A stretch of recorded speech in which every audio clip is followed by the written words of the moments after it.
everybody. What's up? Welcome back to the Person Who podcast. What's up to the person who blanks?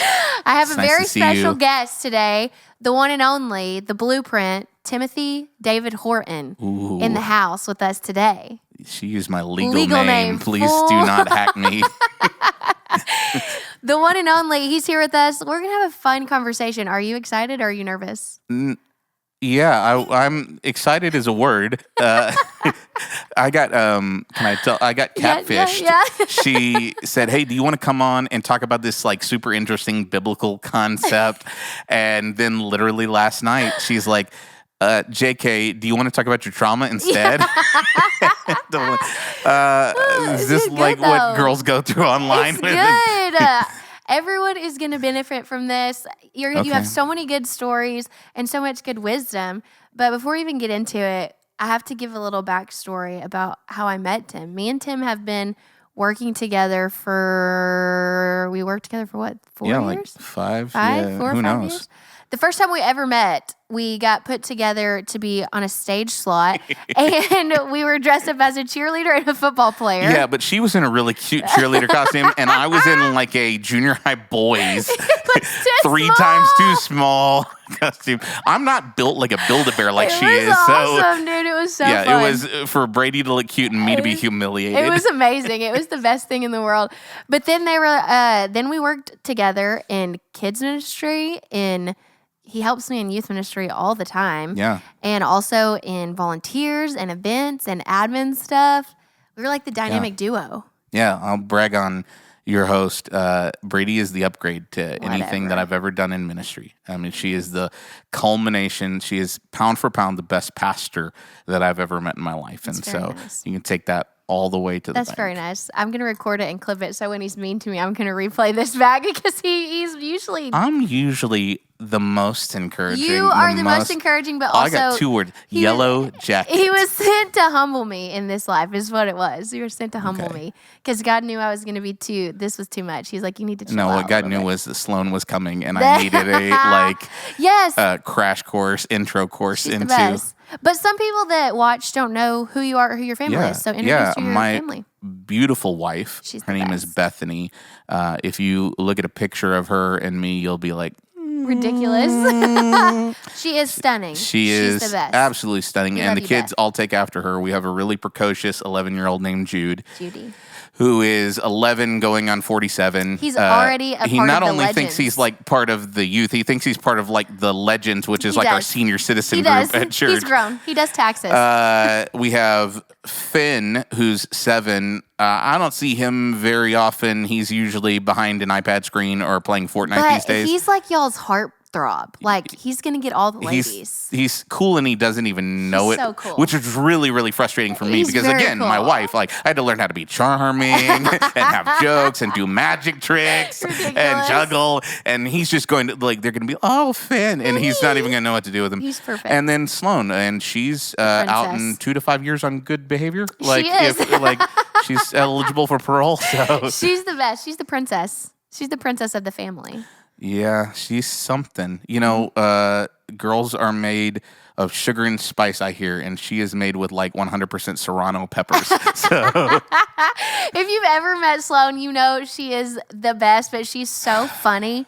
She has like no filter already at her ripe age of 5. no, we joked that like she's all that was left in the genetic chamber Ridiculous. of me and Beth. Like Ridiculous. she's all the parts of us that we usually have learned to hide about ourselves. Like Beth if she's hangry or me if I'm in traffic. That's Ridiculous. just Sloan's default That's state. Sloan personified. She's the best. They have the best family in the world. They will bring you in and cook you the best meals and love on you and pour wisdom into you. Tim did our wedding. How could we even forget about this? Tim did our wedding. I did. Tell the story. Tell the story. I have to say that's the official end of the combo pastor DJ package. I learned that I was grossly underpaid for the event. Ridiculous. But it was the honor of my life. I will never forget it. Literally couldn't have been more beautiful, couldn't have been more perfect until we said, you do, we do, okay, do. And then they went and they're walking down the aisle, and all I know is that Brady's been pretty insistent that I get out of the way for the picture. Get out of the way so you can have the picture. Get out of the way is a thing now that as a pastor you have to be aware of. Get out of the way. They don't want you in the background when they kiss. And so I'm just thinking, get out of the way, get out of the way. I tell her sister Presley, pull me out of the way if you need to. Like, get me out of the way. And so I'm just, get out of the way, get out of the way. And then the time comes, and I get out of the way right into, they had communion during their wedding. And I get out of the way right into the glass and the little bowl of bread. The glass goes over forward and shatters. It's a glass, beautiful glass wine goblet, shatters, and it goes all up the back of her dress. And so there's a picture of me going, it's the best picture and Presley in the going, world. It's the best. It's the I saw my entire life flash before my eyes, and it was boring. And it's the single most embarrassing day of my entire life. But it wasn't even a big deal. He thinks it was the biggest deal ever. It was fine. We literally all laughed about it when we got out of the chapel. She was so gracious, and laughed. It was not a big deal until like a few weeks later. I'm just thinking, oh, they got it from Home Goods, this glass. And she said, oh, no, that's actually the glass that like Aaron and Whitney had at their wedding and drank from, and their great-great-grandparents who came over on the Mayflower brought it over. Well, it's a priceless artifact that I've shattered. Yeah. Dude, it was awesome. It was the best. Listen, kids, don't grow up to do weddings. It was the best. It was so funny, and I will treasure that story for the rest of my life. It was so funny. Yeah, at least one of us will. And then he was our DJ. He had a sequin suit. It was the best. So Tim is all things. It actually is like a very vital part of mine and Easton's life. And so I'm very thankful that we get to sit down today and chat. It's an honor. This is just like a fun conversation. And I told him before when I catfished him, I was like, there's a bunch of different things that we could talk about, but why not talk about the most like traumatic thing ever? Yeah. But I really do think it's something that like a lot of different people are going through in different forms. And so today we're going to talk to the person who feels out of control. That's a very broad statement. But I think in life, there's a lot of different areas where you can kind of feel out of control. You can feel out of control in your mind, in your emotions, in your thoughts, in your feelings, in your heart, in your life, in your job, in your marriage. And what I've learned through doing this podcast is I have kind of a wide variety of people who listen to the podcast. So I have some people in high school who listen, some people in college. I have some older people who listen, some people who have a job and a mortgage and 5 kids. And what an honor and how cool that they even tune in to listen. But we're talking to all different kind of people today. So my first question for you, Timothy David Horton, legal name, is, do you remember the first time in your life that you felt out of control in your own body? Well, I don't know if I could go back like 18 or whatever. I do remember as an adult the very first time that I would we'd call it a panic attack, that I was spiraling out. My wife was 30-something weeks pregnant, I think. My dad's kind of an ongoing part of my story, and we were, through a weird series of events, actually flying to Spain to go visit him there. My first son, Jude, is going to be born really, really soon, and we're on this plane. It's like a 14-hour flight, and that was... I'll never forget the circumstances. It was over at night, and so it was dark. Beth is kind of leaning on me. We're in a row with 3, and the guy next to me is also kind of leaning on me, and the little vents are way too high, so I'm getting hot, and Beth's blanket's getting on me, and we happen to be watching Frozen, and it wasn't just Frozen, but it was the scene where like Anna gets frozen. It's a lot going on. It's getting okay, and I just all of a sudden I had this sensation, I don't want to be on this plane anymore. Yeah, and I get up from my seat, and I'm kind of like feeling flushed, feeling like kind of the walls are closing in, and I start to go towards the front of the plane, but I realize that's like first class, and there's this, curtain there. I can't go there, so I start to walk towards the back of the plane, and there's a stewardess. She's kind of sitting there, and she's just reading a book, and it's very odd because it's like Yeah. the most out of body, like calm way ever. I said, "Excuse me, ma'am. I think I'm having a panic attack. Do you guys have anything you do for people who are having one of those?" And she looks up from her book and she goes, "No." And you're like, okay. Oh, great. Just did it. I started, but they did a great job. They brought me into the like little kitchen area where it was a little cooler. I'm literally breathing into a paper bag. One of them knew what she was doing. She started asking me about my necklace. She started doing things to get my mind off of it. And gradually sitting there kind of in the floor. They brought me ice cream. I don't even know from where because it wasn't like an option for anyone. Like they super took care of me. Thank you, American Airlines. Shout out. And then I gradually calmed down. And I'll never forget, I'm breathing in the bag and I'm telling them, my wife's pregnant. She's probably worried sick. And they're like, well, go check on her. And then they come back. They're like, sir, your wife's asleep. We're just going to completely knocked out. I'm back here. And she's so asleep. And so I finally calmed down. I managed to sit back in my seat. The rest of the flight, they come by every like 30 minutes or an hour and just gradually like check on me and stuff. But I remember that being the very first time and just not knowing what had happened. Yeah. Like scared me out of my mind, but just thinking it was a fluke. And that began to happen more and more. Yeah. Where I would go, and particularly it's always been around my sleep. Like not being able to sleep. As we get closer to night, becoming more and more anxious that I'm not going to sleep, creating this like self-fulfilling prophecy. Yeah. And then spending sometimes 3-4 nights in a row, no sleep. Yeah. And then eventually my body just crashing. Imagine a computer that you just like pull the plug out of the wall. Right. That's what falling asleep would feel like. And I would do that like in sleep for like 24 hours. And it didn't feel restful. Yeah. And it was the hardest thing in the world to have that happen and not know why. Yeah. Like there not be this for sure big looming thing that was coming. Just I can't sleep. I feel like I'm crawling out of my skin. I feel like if I stop moving, I'm going to die. Yeah. And I can't really tell you why. Yeah. Is the most terrifying place. Now I call it like going down the spiral like the toilet bowl. Like just you're in the flush cycle and you just can't stop. Yeah. And so that happened several years ago. It's been kind of an ongoing thing that I've battled.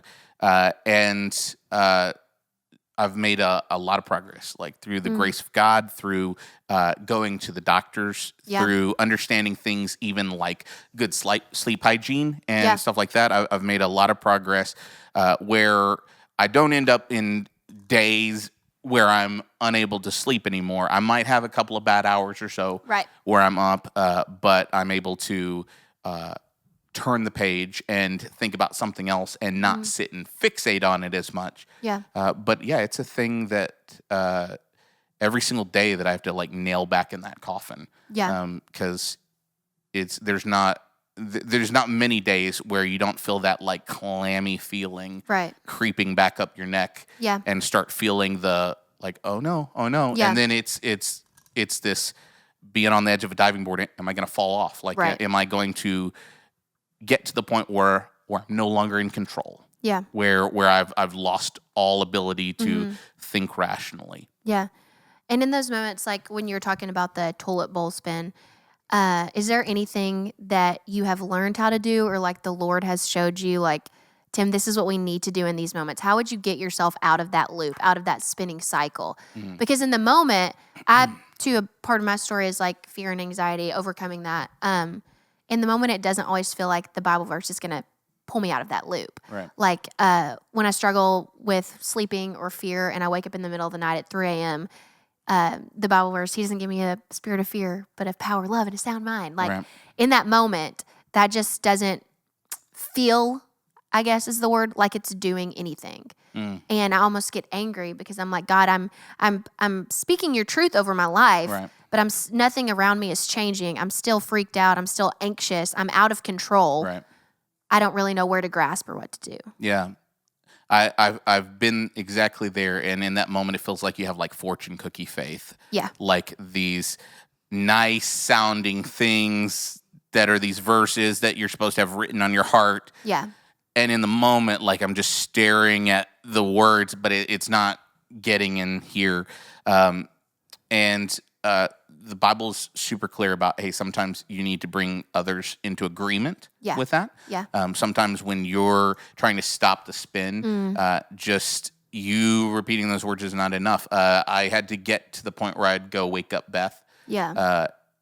That was super hard because she's sleeping peacefully. You feel crazy. Yeah. No, you look crazy in that moment. Yeah. And so at 3 a.m. to go grab your sleeping spouse who's just as angelic as they can be, like enjoying their restful night, and then to invite them into your crazy feels wrong. Mm-hmm. And yet I've never had a time where I went and got her awake where she treated me like I was a loser or was anything other than gracious. Mm-hmm. Just more, how can I help? And I mean, I've been agitated to the point where I couldn't get a glass of water. My brain couldn't put two and two of where to get the glass and where to get the ice. And she's just always been super helpful in that. I've called friends. I've called my pastor before. I've called people to just like pray, speak truth over me. Sometimes just talking helps. Yeah. Mm-hmm. Like just talking into the void of having someone there to kind of process it with.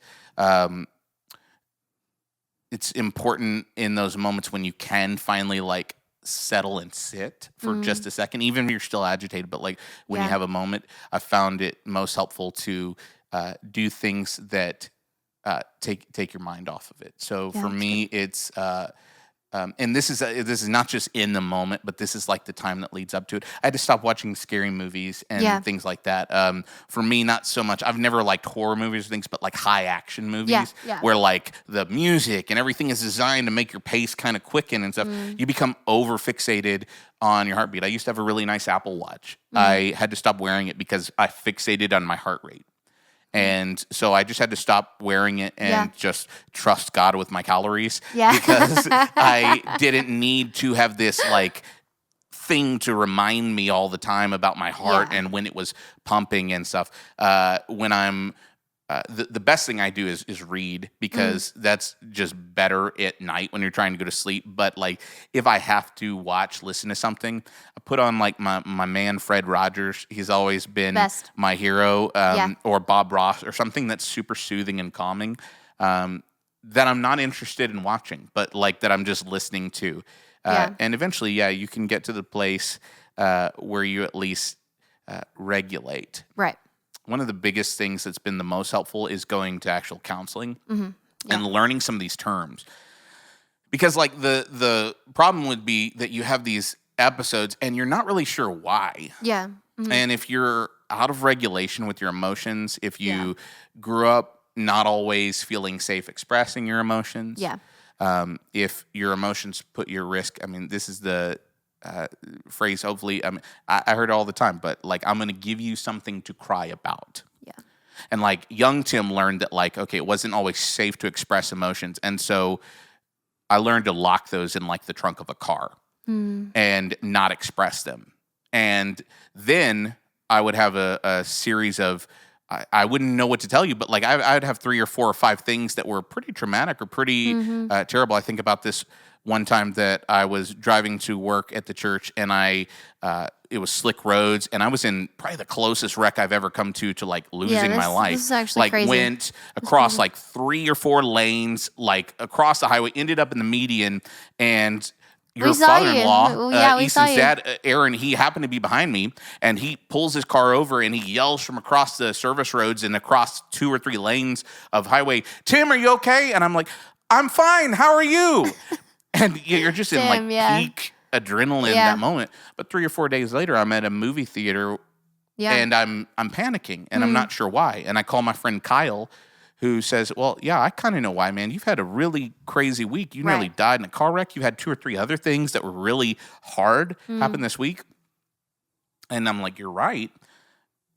But if I'm not willing and able in the moment to like take those things and evaluate them and say, okay, what do you want to feel right now to my body? Then eventually it will catch up on you. And it will be in a way that doesn't make sense or feel super disconnected. Yeah. Would you say there's ever a moment, because I feel like what we're talking about is kind of like suppressing your emotions or like pushing them down and not really feeling them. I feel like, especially my generation of people, have been taught to like just get over it or like be strong, put on a good face, don't let them see you be weak. Especially being like an oldest daughter, that was something I always just took on, was like, just be the person you need to be right now for this moment, which led me to pushing a lot of feelings down. And I was always scared to bring them out. So I would do everything I could to avoid getting to the root of what was actually happening, like what was actually going on. And so you talked to me one time when I was going through a hard time with panic attacks and fear about like scheduling a time to freak out. About like saying like, okay, we can have our moments, we can have our days, but let's schedule it. So you say, okay, body, mind, emotions, whatever. I can't freak out until it gets to 5 p.m. That's my scheduled time to have a freak out. So I want you to talk a little bit about that and like what that did for your brain. That idea came out of like a really frustrating conversation I was having in counseling. Yeah.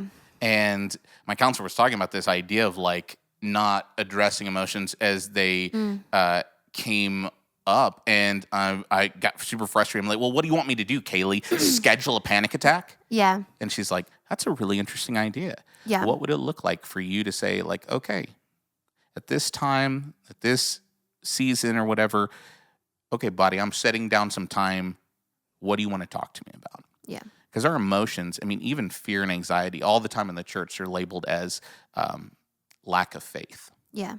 As negative things, attacks from the enemy that you're not supposed to have. I read the Bible and I see Jesus experience all range of emotions. Yeah. Fear and dread to the point where his capillaries are bursting and he's dropping sweats of blood. Yeah.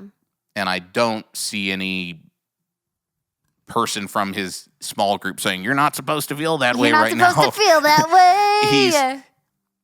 The Bible's clear that everything we experience that Jesus has experienced too. Yeah. And so if that's the case, then that means that anxiety, fear, these are not things that come exclusively from Satan, that sometimes they're just like dashboard lights that are telling you, hey, there's something going on, something that you need to take time to reconnect. If you're not really good at, like, I think about like the old like switchboard operators that used to like connect calls with wires.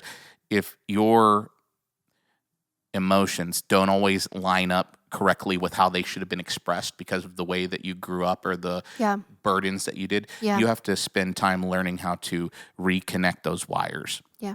And say that like, because for me, it always came out in rage and anger and getting short-tempered. Yeah. Not, I'm scared, but like it came out in anger and just short temper with my wife, with my kids.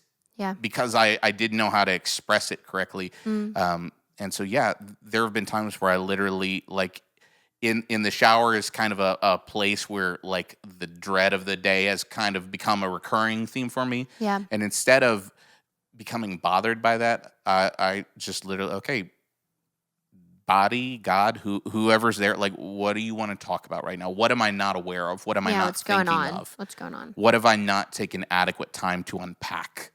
And if you will unlock the trunk and like take each of those things out and inventory them one at a time, then you'll stop having these tidal wave moments that take you off your feet. Yeah. You might always have little waves that are lapping at your feet. Yeah. But it won't be these tsunami moments that you can't stand in anymore. Yeah. If you can start to build in a practice of saying like, okay, what would it look like for me not to tackle the mountain right now, but to just take one or two of these things and think about them? No, it's really good. For a little time in my life, I would say that I kind of learned how to manage my anxiety. And so I hear the other side of like, scheduling a panic attack or whatever as like, am I just learning to manage this? Am I just learning to live with it? And I got super convicted by that because I was coming up with these ways in my head to like put a Band-Aid over like a bullet hole, for lack of better words, of like managing my anxiety and my fear and my worry. And I would always run to that. And instead of saying like, hey God, there's something going on. I really do feel out of control. I don't know what to do. And it was almost like I was afraid of being weak in that moment and saying like, hey, I need some serious help. Because I work with teenagers. I work in youth. I'm in this ministry position. Am I not supposed to have this figured out by now? And so I found myself one day asking the question like, Brady, have you just come to learn how to manage your fear and anxiety? Or are you actually going to the root of what it is? And so that's what you're talking about when you're unlocking the trunk and pulling all these things out. But what would you say helped you actually get to the root of it? Or how long did it take you, like, because I know it's a process. Yeah. It's not like one day you're just going to know, oh, it's because my dad said this to me when I was this age, and that's why I act this way. But like, how did you actually get to the root and start unpacking and even being willing to sit down and unpack it? Because that kind of is like admitting there's some areas in my life where I'm weak, and God, I need you to come in and help me. Yeah. I think one of the first steps, and this is probably going to sound super trivial, but like we kind of buy this, like even this conversation we're having around it, the idea that we're in control, is kind of a lie in itself. I don't see that being true in Scripture. I don't see I don't see the idea whether or not I wake up in the morning is not in my control. Right. And so as I look through blessings in the Psalms, I mean, they get down super into the minutia of like, blessed be the Lord God who gives me breath and opens my eyes this morning. Mm-hmm. And this idea, this gratitude for like the things that it's not guaranteed. I wasn't just owed this morning. Mm-hmm. And so part of the thing that's actually helped me is trying to disconnect this idea that I'm actually in control or can do anything to fix it in the first place. Yeah. Because, man, that's a really heavy burden to carry. Yeah. If I think that, and it's kind of, maybe it's more prevalent with firstborns, you know, because I do remember, I remember when my mom died in 2020 of pancreatic cancer, I remember thinking, if I'm not strong, how can I expect my brothers, my sister to weather this? Like everyone's going to fall apart. Yeah. And even if I'm dying in this moment, they need me to stiff upper lip, like to push through and to somehow, it may be a birth order thing. It may be just a personality thing. But yes, instead of recognizing that like I'm not actually in control, I don't have any control over cancer. That became painfully clear in that season. Mm-hmm. I don't have any control over how many years I've got left on this earth. Mm-hmm. We all have responsibilities. We can do things like take care of our bodies and stuff. But ultimately, like I find a great peace in understanding like there's a finite amount of numbers that God has planned for me. Mm-hmm. It's something that you and I have joked about with airplanes. Yep. Because this is an area that you have consistently experienced some anxiety in. Yeah.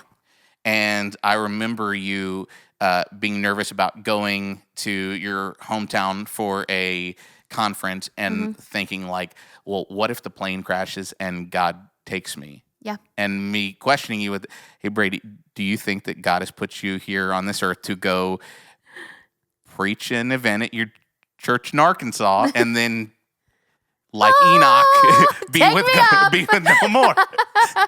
That's a really short story. Yeah, for sure. Call it arrogance or call it pride. Mm-hmm. But sometimes I'm encouraged by the fact that I think my story is bigger than this thing that I'm currently worrying about in the moment. Yeah. That there's no way God's gonna take me out of the story on this plane ride to Cancun. He's so confident in it too. Or this daily commute to Dallas or something. No, that's we don't all go act like crazy horse and just run into a hail of bullets because of that.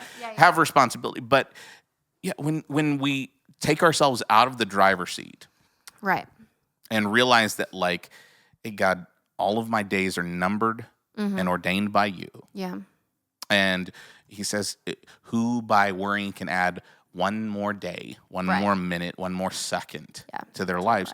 Okay, well, that kind of takes the pressure off. A little bit, of worrying about, like, if it really is kind of a preordained final destination kind of moment and my time has come, well, there's not going to be much I can do to avoid that. And so instead, greet every morning with a thank God, blessed be the Lord God who puts breath in my lungs and opens my eyes for another day. Yeah. That must mean that there's something important for me to handle today. Yeah. And in the middle of the night, this isn't going to be the end. It isn't always going to be like this. I will sleep again. My heart rate will come back down again. Yeah. I will walk alongside streams and quiet waters. And I will be able to lay down again, even when I'm crawling out of my skin and it feels like if I stop, I die. Yeah. This too shall pass. Yeah. That's good. It's been super helpful in me, really like walking through that. That's a super small piece of a long book that I've written about like how to handle these kind of things. But I think it's kind of one of the key. You have to be okay with that first before you can make any progress in another area, if that makes sense. Yeah, no, absolutely. It definitely makes sense. We're talking about like taking these things that you've learned, all these Bible verses that you just so beautifully put together and applying them in your life. And I feel like sometimes in the moment application doesn't just come like firsthand for some people. Yeah. Like it just feels like, okay, this is silly. This isn't making sense. But also sometimes I feel like we get caught up in reading the scriptures and then we just don't want to apply what they're saying to our life. We just would rather, I don't know, this may sound insensitive, glorify the emotion of the moment, the like feeling we get when we feel anxious or afraid or worried or we don't really know what to do. We kind of like to sit in that like, well, at least I'm feeling something right now. Like at least I'm feeling this. And we almost like to hold on to that for a little bit too long. So what would you say to that person who kind of is just sitting in all this anxiety, fear, worry, this feeling of being out of control of their future, whether it's a job or a school or a relationship, and they're just kind of sitting there, not doing really anything, but just glorifying this emotion and this scenario that they are making up in their head? What would be the first step you would say to them? Like, hey, we've got to do this. We've got to apply this. What would you tell them? If there's anything that's troubling to me about some of the generations I see coming up, it's that it's not a idol that I see them bowing down at, other than maybe the idol of their feelings. Right. For sure.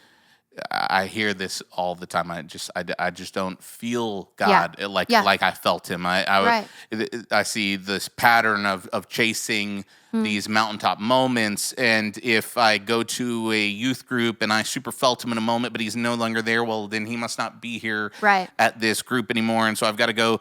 And so I'm always just chasing that how it felt back then, or certainly if anything negative comes along, well, then God must not be in that. Right.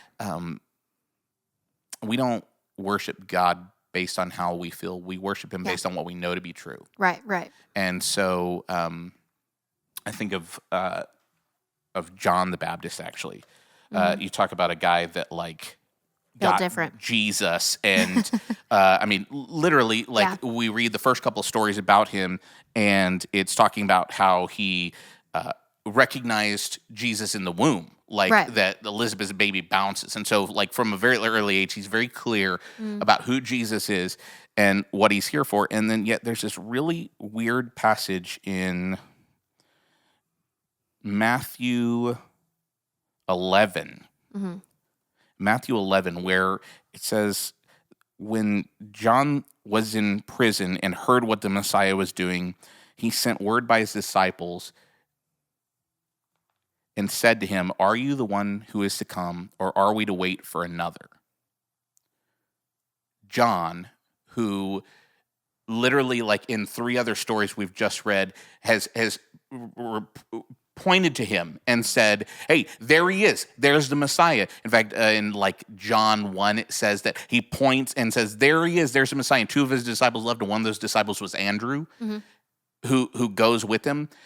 Think about John, who's there the moment that like the clouds part, a voice from heaven says, "This is my son whom with I'm well pleased." That same John is now saying, "Are you the Messiah? Are you the one who was promised to come, or should we wait?" And it's not that he doesn't know. Jesus sends this really weird reply to him. He says, Go and tell John what you hear and see. The blind receive their sight, the lame walk, those with skin disease are cleansed, the deaf hear, the dead are raised, and the poor have good news brought to them.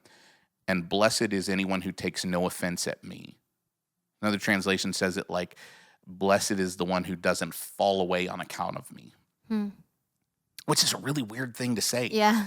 Because John is not, it says John knows what's happening. He knows that the deaf are hearing again, the blind are seeing, and yet it's because of these things that he's asking Jesus, are you sure that you're the Messiah? And it's because of what's going on in John's life. At this moment, John is in prison under orders by Herod. Yeah. He's awaiting his execution. He will eventually be beheaded.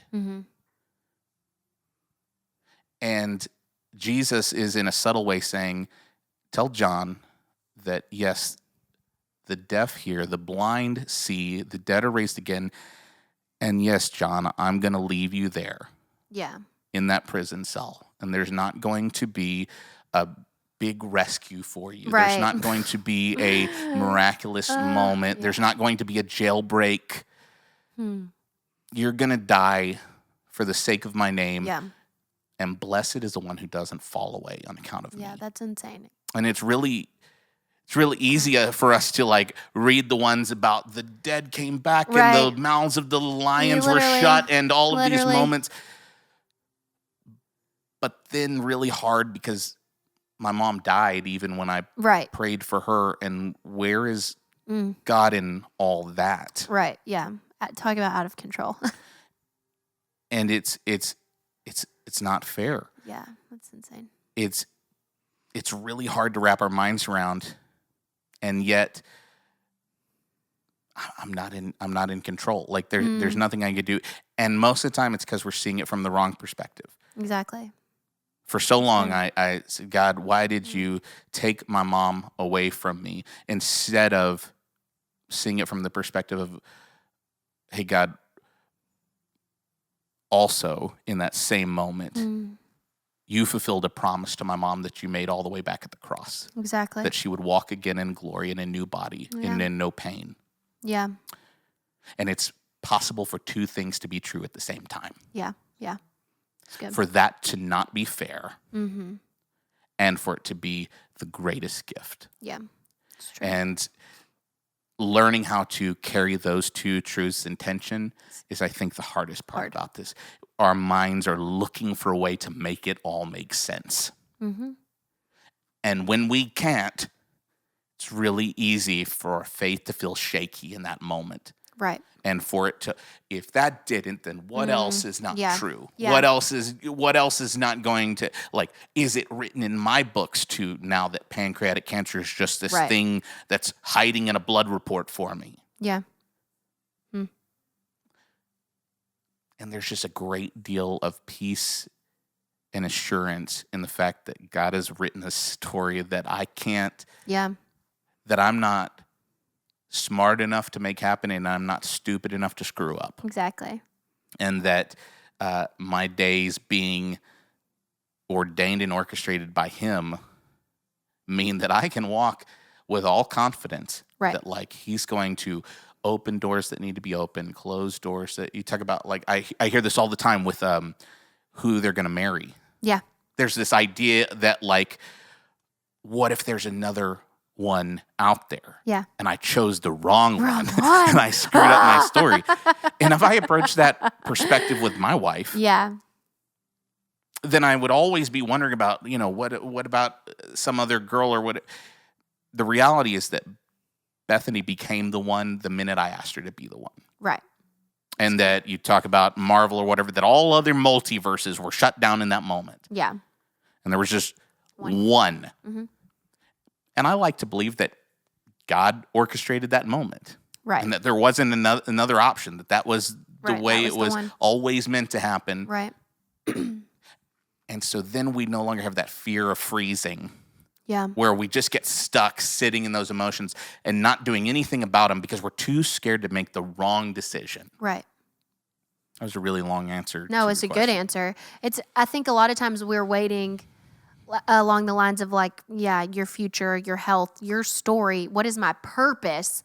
When we feel so out of control and like God is up there in heaven, we're just waiting. We a lot of times wait for this like drastic sign, for lack of better words, or like a lightning bolt. God, if there's a red umbrella in that crowd under there, that's you speaking to me. But I think even in that, that's us grasping for some sort of control because we're expecting something out of God. When really all he's saying is like, I just need you to trust me in this moment. And like, trust that even when you feel the most out of control, you are in the safest place. I have this question and I'm going to try to word it correctly. So if I'm not, just hang with me. Yeah. So I always want to be in God's will for my life. Yeah. I want to be making the right decisions. I want to be the best Brady that I can be. I want to be following what he has for my life, not what Brady has for her own life. God's will, for lack of better words, right? So in saying, I want to follow you all the days of my life, does that just mean I'm always going to feel out of control? In whatever way that fleshes out, whether it's anxiety, fear, worry, depression, feelings, anger, insert, whatever it is. Does that just always mean that I'm always going to feel like, God, what is going on? Or is there like an assurance that you have learned to hold on to in feeling the most out of control? Does that make sense? I'm tempted to say yes. Yes. because you ask a lot of these guys when you read their stories. Yeah. And yeah, in the moment they feel pretty out of control. They do, for sure. There's going to be a difference between what's actually true and what you're feeling in the moment. Yeah. And so like, that's because every one of us would read these Bible stories and go, was Gideon out of control? No, he was not out of control. Was Elijah and his servant out of control? No, there was 1,000 angels surrounding them. We have the hindsight of the whole story. Yeah. But in those moments, when Daniel is thrown in the pit with the lions, the dude's going to answer on a scale of 1 to 10. Yeah, I feel pretty out of control right now.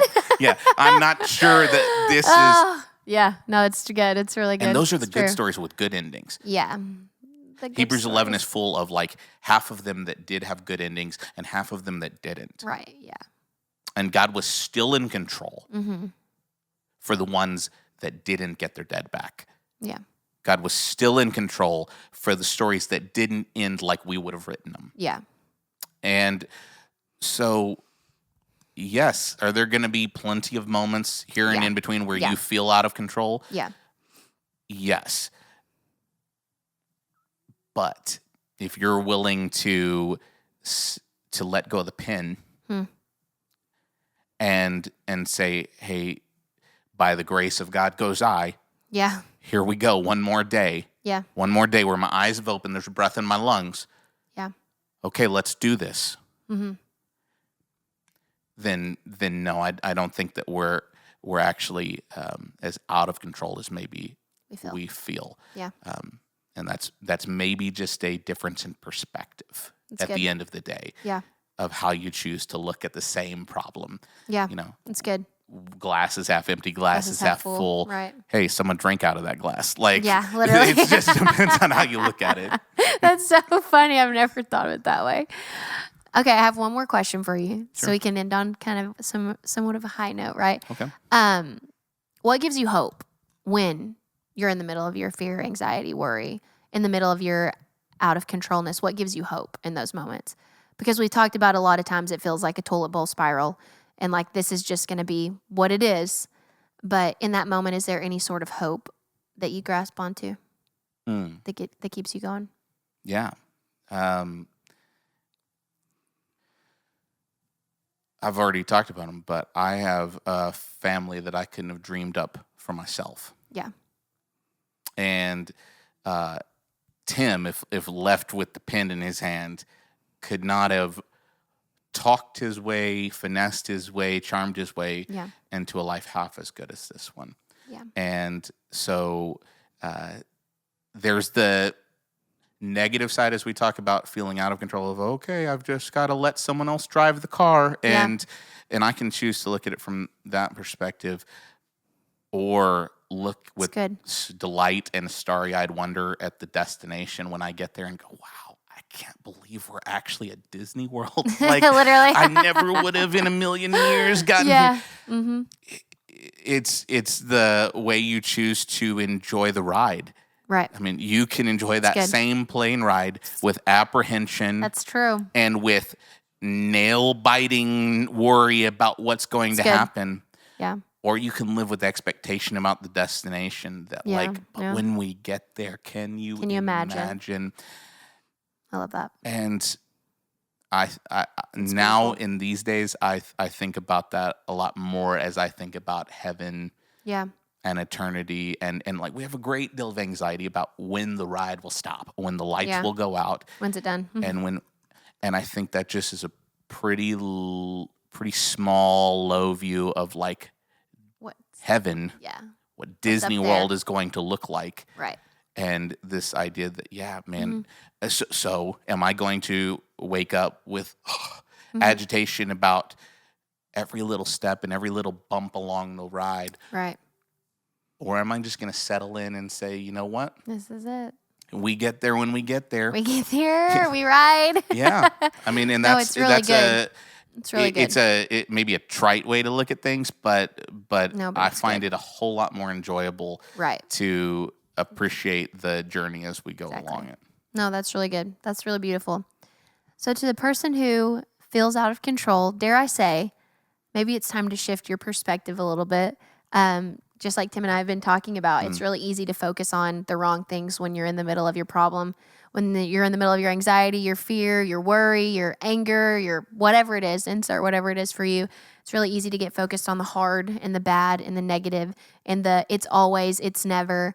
But maybe try shifting your perspective a little bit and see what that looks like. I read a psalm, I think it was last week, and it super challenged me. I think it was 101. You can correct me if I'm wrong. I think it's 101. But it starts off, it's like one of the praises that I'm pretty sure it's David is singing because David be going through it in Psalm. He'd be going through it. If you need to feel relatable too, go read Psalms. But I think it's 101. It is a simple line. And it just says, sing a new song to the Lord. And I've been so challenged for the past 2 weeks by that. But I've looked at it not as an actual song. I'm not a singer, if you didn't know. I don't have a singing voice. But I've looked at it as like my perspective on life, my outlook, my mindset, my attitude. So if you feel out of control in any area of your life, whether it's relationships, your marriage, your job, school, finances, your emotions, life in general, just try to sing a new song. Shift your perspective, shift your mindset, shift your attitude, whatever it is, and I think it'd be really good for you. Just give it a shot. That's what I've been telling myself for the past 2 weeks. Just try it and see what happens. Can I pray for your Please do. I was literally about to say, please pray for the people who feel out of control. Father, God, you give sleep to those whom you love. And so for the person who fill in the blank and needs you to fill that, may you bless them and keep them. May your face shine upon them. May you be gracious to them and give them peace. In Jesus' name we pray. Amen. Amen. That was good. I received that. All right. Thanks for coming. Will you come back? Did you enjoy this or did you hate it since it was your trauma? I loved it. Okay, good. We're gonna have a 2-peat, maybe 3-peat. I'm trying to play it cool and cavalier, but this is seriously the most exciting thing that's ever happened to me, other than spilling that glass of wine. Ridiculous. All right, well, thanks for tuning in and sitting and hanging out with us. We'll see y'all later. Bye. Bye, friends.